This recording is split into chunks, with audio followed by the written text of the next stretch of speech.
I'm looking at my top lip. I am near my top lip, my mustache off, and I look like a man who shaved his beard and it don't look right. But anyway, ignore my silliness.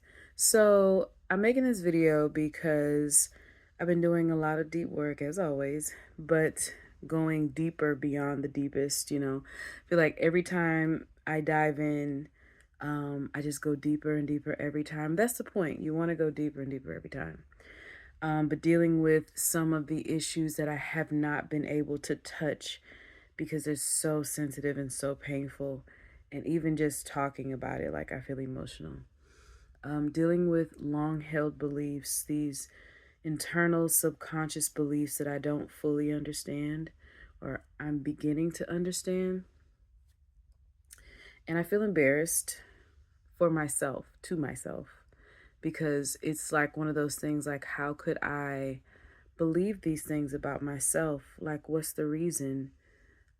I thought that I had better confidence, I had a better um, foundation, but I feel like my life in a lot of ways echoes this long held belief. And I still don't understand where it comes from or why. But the belief is that I don't deserve love, that I don't deserve good things, and that I'm supposed to suffer. And just touching on that for me in my mind is one of those, it's like, and of course, obviously, I know that's not true, but it's not about whether it's true or not. It's more so about where does this come from? Where does it start? But mostly, what does it mean? The belief of I don't deserve love, I don't deserve good things, and I'm supposed to suffer. I think when I take my emotions out of it and I tear it apart, what I mean by this is a lot of things that we see as bad in our mind, in our spirit, aren't actually bad. They're actually things that's trying to tell us something. So when it comes to like the inner demons, we demonize them because from our point of view, we feel attacked. I feel attacked when I think about my demons trying to stop me from doing something. But if I go beyond this mind, this human self, and realize that everything in me, in the universe, which is in me, everything is, I would say conniving, what's the word? Everything is coming together to help me be the best me, but help me to have everything it is that I want and need. The universe is always functioning for my highest good in one way or the other. So if everything in me, even my human self, is always trying to protect me from something, even if it seems bad, I think once we realize that our human mind has been trying to protect us from day one, even if that protection can get in the way of our progress. If I understand that my mind, my body, my angels, my demons, all of it is coalescing to, or it's another word I want to use aside from that, but all of it's, what the fuck is the word? You know what I mean? Like everything is coming together to help me be a better version of myself, or to help me to evolve, or to help me to feel better.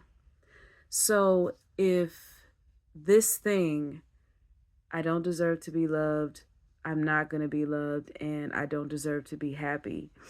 If this is a demon, what is this demon trying to tell me beyond what I'm fearing?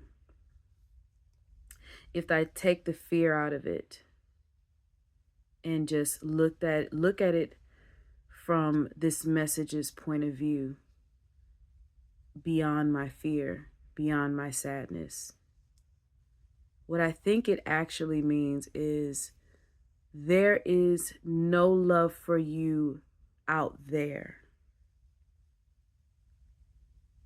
Do you get what I'm saying? There is no love for you outside of you.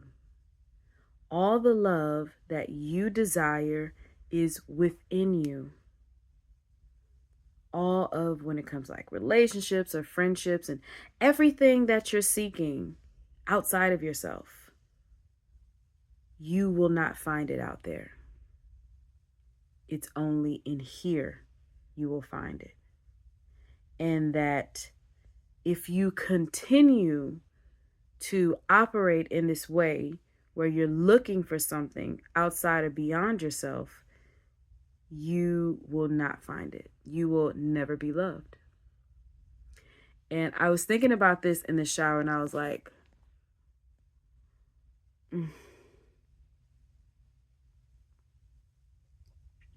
It's one of those things where you want to cry, but there's like no tears fall. But it's just a feeling in your spirit like,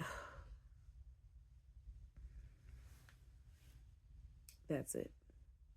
That's what that demon has been trying to tell me all these years. Not a malicious way. My mind interpreted as nobody's ever gonna love you.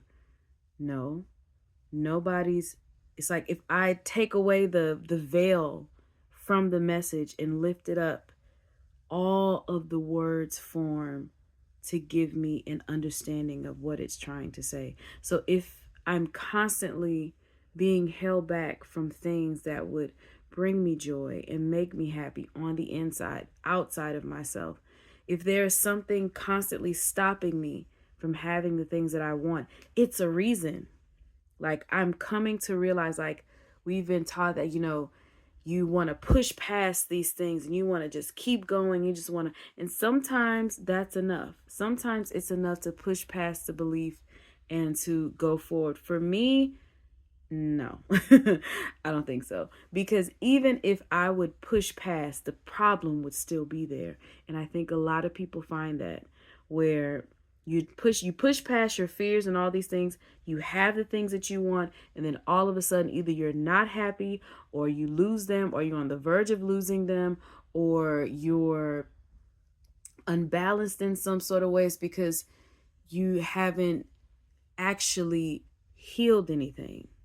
You haven't actually pulled this thing up by the root and gotten rid of it and allowed it to really bless you. You get what I mean? So